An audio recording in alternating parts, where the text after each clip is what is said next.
ఎన్టీఆర్ జిల్లా నందిగామలో దేవస్థానం భూముల ఆక్రమణలపై అధికారులు ఉక్కుపాదం మోపారు. చందాపురం బైపాస్ రోడ్డు దగ్గర ఉన్న దేవాదాయ శాఖ భూమిని ఆక్రమించిన వారిపై చర్యలు తీసుకుని ఆ భూమిని స్వాధీనం చేసుకున్నారు. సర్వే చేయించి సుమారు 8 ఎకరాలకు పైగా భూమి ఆక్రమణకు గురైందని గుర్తించారు. ఉన్నతాధికారుల ఆదేశాలతో ఆక్రమణకు గురైన భూమిని స్వాధీనం చేసుకున్నామని ఈవో గంగాధర్ తెలిపారు.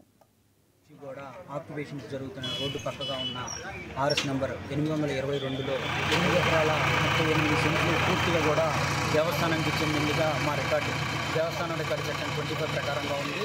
అలాగే మేము ఈరోజు సర్వేయర్ గారిని త్రూ ఎంఆర్ఓ గారి ద్వారా అప్రోచ్ అయ్యి ఇలా ల్యాండ్స్ ఎంక్రోచ్మెంట్స్ అవుతున్నాయి సార్, దీంట్లో మాకు సర్వే చేసి ఇమీడియట్గా పోలీస్ చూపిస్తే మేము రాళ్ళు పాతుకొని చేస్తాం సార్, సేఫ్ గార్డ్ చేయగలమని చెప్పిన దాని మీద చైర్మన్ గారు మేము అందరి సమక్షంలో కూడా వాళ్ళు కోఆర్డినేట్స్ ప్రకారంగా చూపించి చేయడం జరిగింది సార్.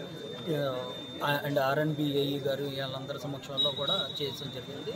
ఇప్పుడు దాని ప్రకారమే మన హద్దుల్లో ఉన్న వాటిని తొలగించుకుంటూ వెళ్ళిపోయి సేఫ్ గార్డ్ చేయడానికి జరుగుతుంది సార్. ఇప్పుడు ఈ అపార్ట్మెంట్ గురించి ఏంటి?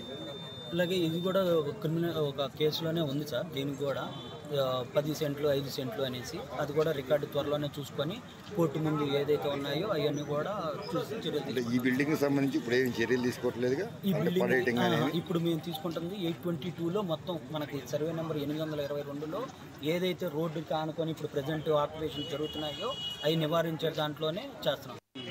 గత 4 రోజుల నుంచి కూడా ఆక్యుపేషన్స్ జరుగుతున్న రోడ్డు పక్కగా ఉన్న ఆర్ఎస్ నంబర్ 822లో 8 ఎకరాల 38 సెంట్లు పూర్తిగా కూడా దేవస్థానానికి చెందిందిగా మా రికార్డు దేవస్థానం రికార్డు సెక్షన్ 20